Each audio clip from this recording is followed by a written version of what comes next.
So today I am here to explain one of the projects that I built, that is EduNexus. So to brief you about it, it is a comprehensive learning management system that is bridging the gap between students and instructors. So this is a full stack web application that is built over one stack. So as you can see, this is live application. So I have deployed it in Vercel. And the source code is available in GitHub. So to tell you about EduNexus, this is a production-ready learning management system built using MERN stack. It enables instructors to create structured courses with video lectures and assignments, while students can enroll, access resources, submit work, and interact in real time. The system implements secure authentication, role-based access control, cloud-based file storage, and real-time communication using WebSockets. This is fully deployed using Vercel. The front-end part is deployed in Vercel, and the back-end part is deployed in Render. To tell about some features, uh, so the student features. Let me first talk about the student features. So the student have the facilities such as uh, to browse and search courses, one-click enrollment, personalized dashboard. They can stream their video lectures, download assignment resources, upload submission with file validation, view grades and instructor feedback. Then they have the feature to chat in real time and profile management. To talk about some instructor features, um, so they can create and publish courses, upload thumbnails and descriptions, add video lectures, create assignments with due dates and maximum scores, upload assignment resources, view and grade submissions, then provide structured feedback. Instructor dashboard with enrollment metrics is available also, and they can also real time chat with them, chat with the students real time. To tell about another role that is present in this website is admin.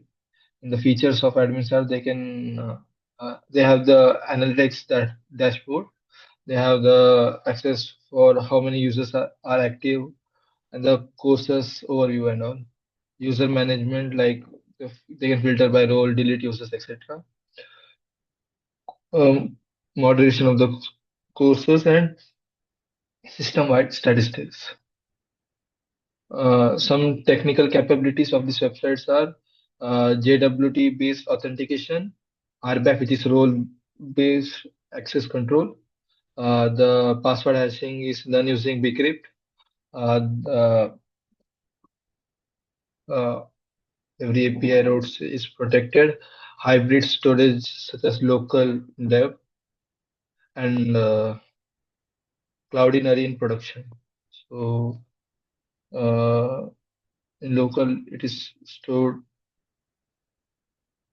locally, whereas in production level, it is stored in Cloudinary. Secure signed URLs for private files. Then we have used React and as well as Tailwind for responsive UI, Framer version for animations, Socket.io for real-time engine, and the production deployment is done here at Vercel and Render. Mm, Let me serve you the website over it. So this is the landing page. Um, as you can see, uh, this is the hero section, and we can switch between two modes, dark mode and light mode. Let me first hover you over the light mode. So this is how the hero page looks like. You can get started, view courses. If you go to view courses, you will land on the courses page. You can choose between multiple courses. And why to choose EduNexus? Because of course, expert instructors, HD video lectures, real-time chat, and practical assignments. So this is how my website looks like. So yeah, what leaders say, basically the basic UI. Uh, Let me go towards the first. Let us go towards the login page. Before that, let's go towards the login page only. So this is a basic login page where you can log in with your email ID. And this is the password that you can keep. If you forget the password, you can also click forward password, and then you can enter your email here and send a reset link and log in back again. Otherwise, for trying out this website, you can use these three features where learn is for students, teach is for instructor, and admin. To handle as an admin, you can click over here. So this is the basic login page, and this is the sign up page. If you are a new user, you can directly come over here and enter your details, create an account, and start surfing. Um, let's move towards the courses, which can directly come from here also. So it's loading the courses. Yeah. Let's wait for it to load the courses. Till then, yeah, it will take some time.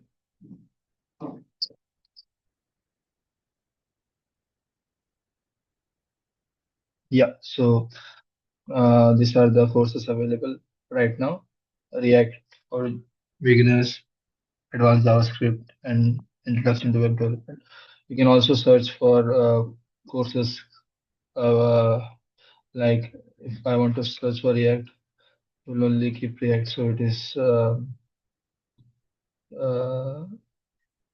depausing here. Depausing feature is used here. Yeah. So any like if I enter JavaScript, it will only show things related to JavaScript. HTML, then it will show the HTML. Yeah. So these are the basic courses available.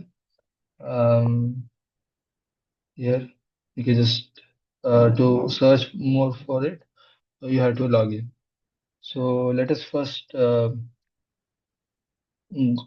log in as an student.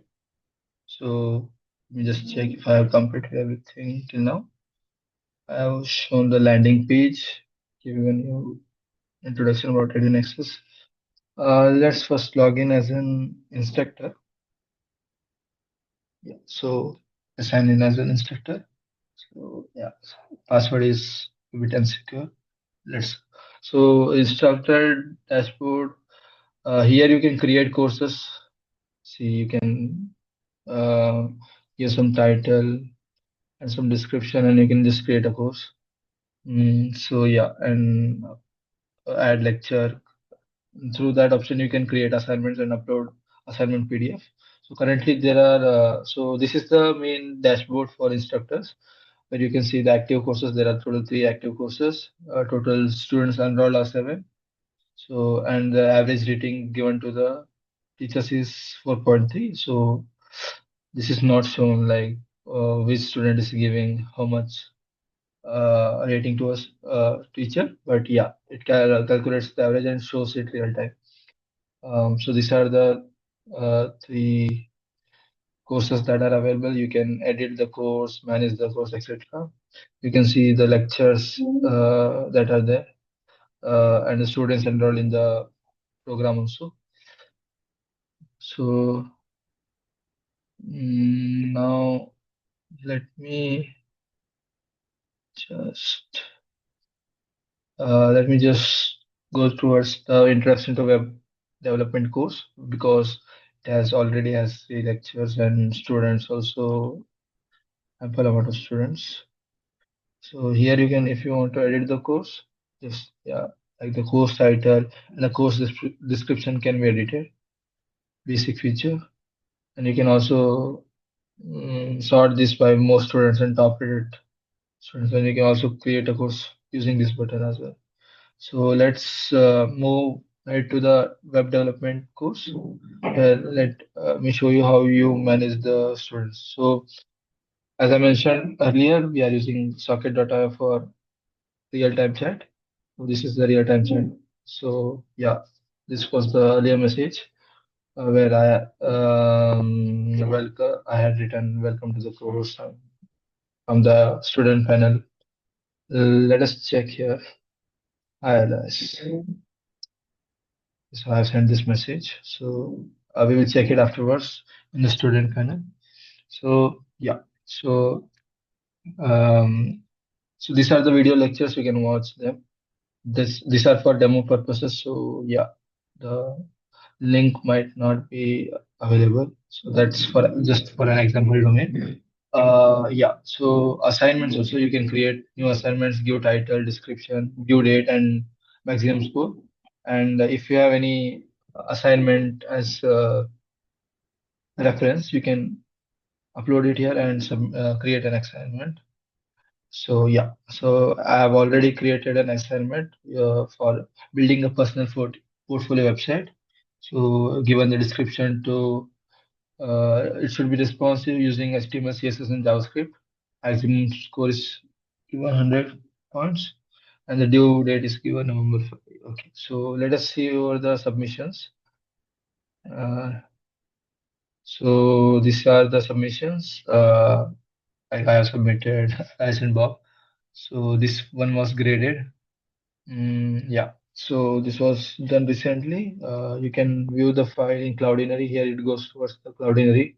So yeah, and you can grade it as well. So let's suppose I will give it 87 marks. You can give feedback also, optional. Yeah. So basically, this is the instructor dashboard. So I have covered everything related to instructor. Let us sign out from instructor and move towards the student part. So yeah, let's go towards the student part.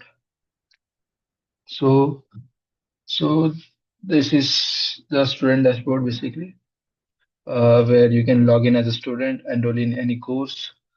You have access to lectures. Then you can download the assignment, upload submission, and show success. And if you have submitted, like the student has submitted the assignment, right? You can see it real time, like it shows success confirmation and the score given by the mentor. We will also check it for another student that we gave recently. Okay, so this is the dashboard, right? So it shows the courses that she's enrolled in. So she's enrolled in web development and JavaScript. Let us enroll her in another one, which is React. She's currently not enrolled, so you can just click on enroll in course, and in the dashboard you can see it has been enrolled. And if you don't want to, then you can unenroll from this course also. So this will ask for again confirmation, and you can just unenroll from this. So let us go towards the course that maybe we did it in, yeah, in web development. So you can see hi Alice, it was given. So it is done properly here. Just give a message, hi sir. Okay. Let us go back to the course and access the courses. So you can give this rating towards the mentor, and it will be displayed in the instance. So you can give it in 5 stars, 1, 2, 3, 4, 5. So let me give. So currently it is 4.5. Let's check after giving 4. So it is coming down to 4. Giving it 1 might reduce it to 2.5. So the average rating will be displayed to students as well and the teacher as well. But this will be secure. Like you will not understand which student give you how many rating. So you can access lectures via here. So that's for just for example domain, but this is what will happen. Um, you can, if assignment is given, the PDF that is uploaded will be in Cloudinary, so you can access that. This is the assignment given. So to submit the assignment, you can choose any file on the your system. Suppose I'm taking this one. I submitted, and it will show real time as I showed in instructor panel. You can give any comments like this is optional. So just may just yeah. So it is submitted. Yeah. So the assignment is submitted. Uh, that's it for the. And you can unenroll from the course as well if you unenroll from the course. Yeah. So in the dashboard, as you can see, introduction to development, it is showing and enroll in the course. In dashboard also it will be removed. Yeah. So there is only one student is enrolling. So yeah, you can see how much course you are enrolled in, assignments which you have completed, the lecture for. So this course has no lectures, so it's showing total lectures as 3, and the average score that you get in your assignment. You can browse more courses from here. So this is basically the student panel. Same feature like debouncing is okay. So debouncing is working here. Development, yeah. So yeah, and this is dark mode and light mode. Basically the same features, the features that are required for student and teachers are almost alike. Real-time chat also it's been showed. You can just student can send message, instructor will receive it instantly, and instructor can reply. And the message that is being shared is reflected in real time. So that's a pretty good feature we have in a project. Now let us go towards the final one, which is the admin panel. Yeah. So this is the current dashboard of admin. So the courses page is similar for all the three, and for the admin, so he has the control over everything. So this is the main page, main dashboard where he can see the overview, the users, the total courses that are published, and the enrollment going on. Like if some new person is coming, it will show growing, and also currently if it is 0 because we haven't signed up any new user. We will be doing that in the further section. So currently the distribution is there are 6 users, right? So one of them is admin, one of them is instructor, and rest 4 are students. Yeah.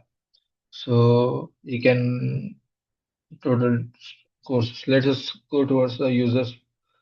Okay, so these are the current users. You can see Jagdish, James, Bob, and Elias. This is the instructor, and this is the admin. So the content, you can view the content from here as well, edit and delete. So these are the 3 options given. So let me go to the manage users section where I have just uh, deactivated my account. Let us do it for another student, James. So you is asking for, do you really want to deactivate? So yeah, okay. So it will deactivate the account. So the user can't log in now. And you can, of course, delete the students as well. So the status is shown here and when he joined and respective things. So yeah, that's for the users. So we have the option to deactivate and delete, and the role, status, and join date, everything, their email and their names will be mentioned here. To go towards the, we can also review the content here. You can view the content just like the teacher's part. He can also chat, edit the course, etc. So this is given to admin as well. Uh, View, and you can edit the course as well. Yeah, so just change the title, description, basically this one. You can also delete the course as well. Let us now go towards the sign-in part. So let us keep it in dark mode. So yeah, this is the landing page for sign up page. Let me give some new user. Let us what Gmail for gmail.com. Password. Give a simple password.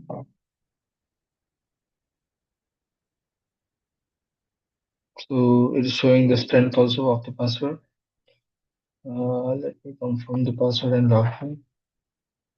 So I want to you can log in as student or instructor. So I want to log in as student. Let me create an account. So yeah, so this is the landing page.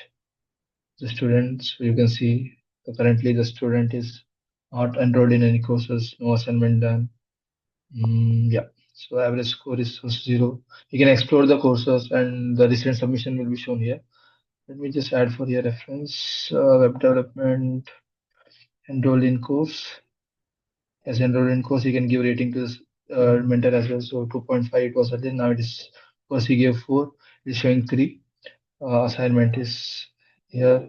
So currently it will show assignments. Yeah, you can submit the assignment as well. Let me submit one.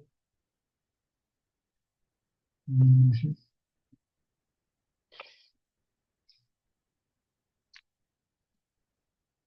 Yeah, so I submitted the assignment.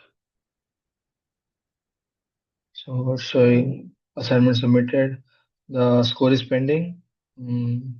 Submitted date, assignment and the course. Total lectures in the course. The number of courses is he is there. And the average score. So basically same. Let me check for another student that we gave marks earlier. Student to Bob. So we had given 87 marks. So that is his marks. So this is working. Thing else left. Yeah. So that's basic of my website. Let me just go through the teacher once again and show.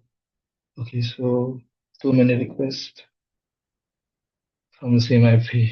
I've been testing this website since a long time. So yeah, so that's pretty much about my website. So this is how it looks in dark mode. So yeah, so let me tell you about some of the hardest bugs I diagnosed and fixed and how I did it.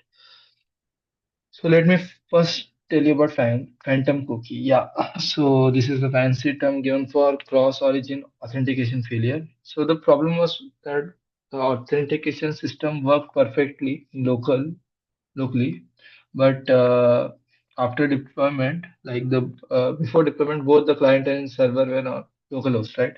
But after deployment, the login will return 200 OK, but the subsequent protected routes returned 401 unauthorized error. So there were sessions were lost immediately after login. Um, it was like users appeared logged in, but were not authenticated for further requests. Uh, so I had to diagnose this problem. So the root cause was there were four root causes.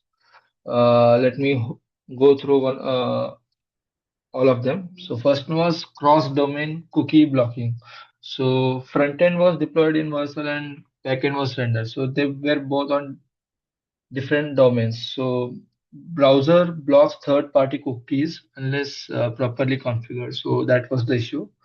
One more cause was same site policy conflict, where the cookies were defaulting to the same site because same site was set to strict.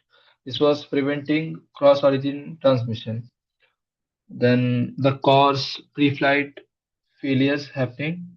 custom headers were triggered, options, uh, it was giving pre-flight requests, lots of like Vercel preview URLs change per deployment, right? So this was causing cause origin mismatches. So it was like custom headers triggered options, which led to pre-flight requests. So then WebSocket credential issues were also there, like socket that IO connections were not consistently forwarding credentials.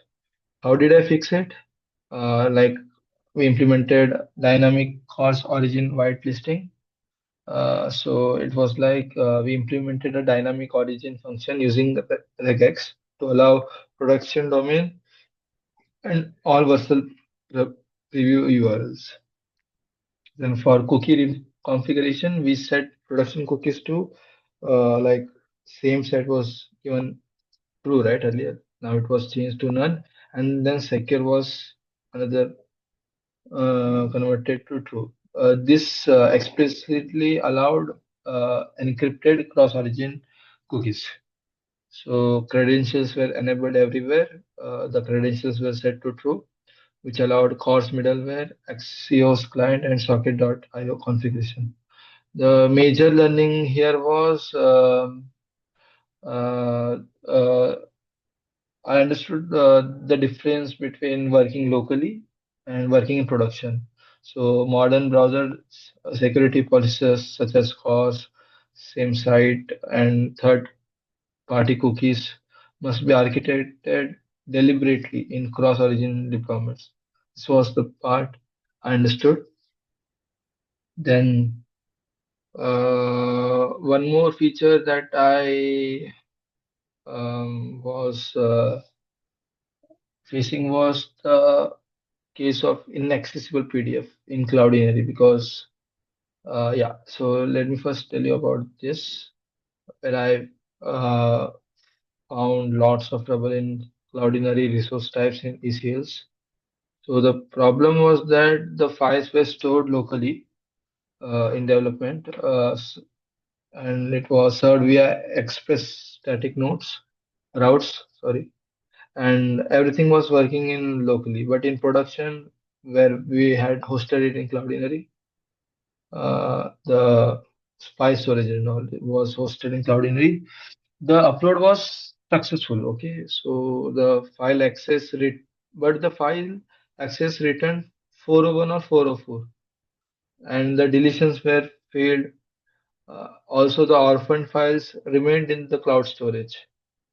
The root cause were resource time mismatch, because Cloudinary distinguishes between image, video, and raw, like raw in the sense PDF, docs, and zip files. Using resources, earlier we had set resource type to auto, which caused inconsistent classification.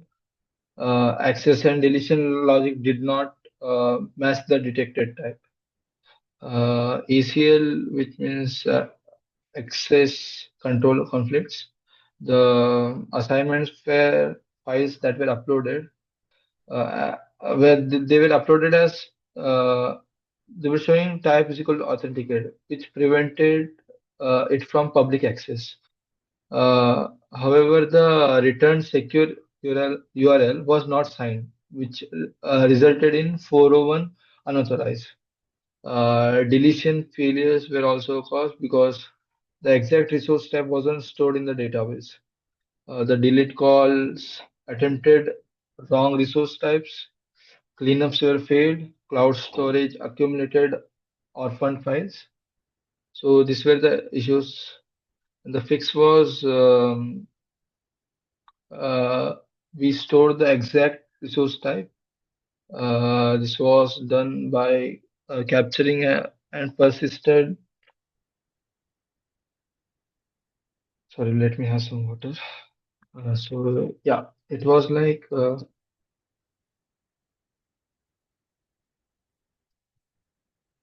it was captured and persisted.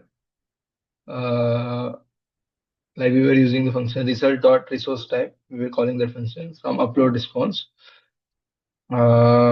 Generated signed URLs for authenticated files. Uh, so the parameters will change. Like const signed URL was changed to cloudinary.url and included result.public ID. Resource type was set to result dot uh, resource type. Type was set to authenticate secure is equal to true. Then signed URL was given true. Version also was set to result version, which allowed authorized backend generated URLs to access the private files. Robust deletion strategy, where I implemented sequential deletion attempts across raw video and images, which ensured reliable cleanup. So the key learning here was cloud storage services are not plug and play, and I understood the multiple things such as resource classification, access control levels, URL signing, life cycle management, which is critical for a secure production system. So yeah, this project taught me a lot of things. So yeah, that's for today. Thank you.